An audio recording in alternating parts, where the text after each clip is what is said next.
Et on part tout de suite à Pékin. RMC, Pékin 2022.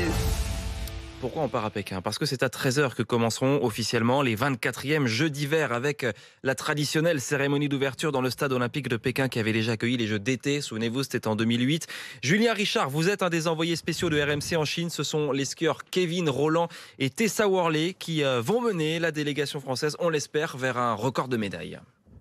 Oui, faire mieux que les 15 médailles décrochées lors des 2 dernières éditions. Perrine Lafont a donné le ton hier en qualification à la championne olympique en titre des bosses. Tête d'affiche des Bleus avec les danseurs sur glace, Gabriela Papadakis et Guillaume Cizeron, favoris pour l'or. Tess Le 2 également, visage de la jeunesse d'un ski freestyle ambitieux. On pense aussi au slalomeur Clément Noël.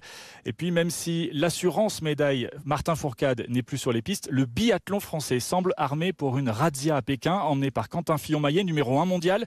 Les 4 filles et 4 garçons au départ sont toutes et tous capables de monter sur un podium s'ils arrivent à dompter le vent et le froid ici.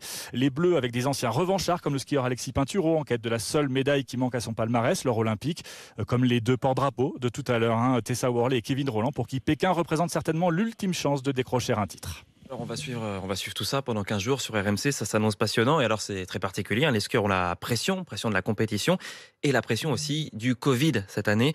Il faut à tout prix éviter d'être testé positif, nous dit ce matin la biathlète Anaïs Bescon. Ça reste omniprésent. Moi, hier soir, j'ai eu un contrôle antidopage. J'ai aucun stress sur le résultat du contrôle antidopage.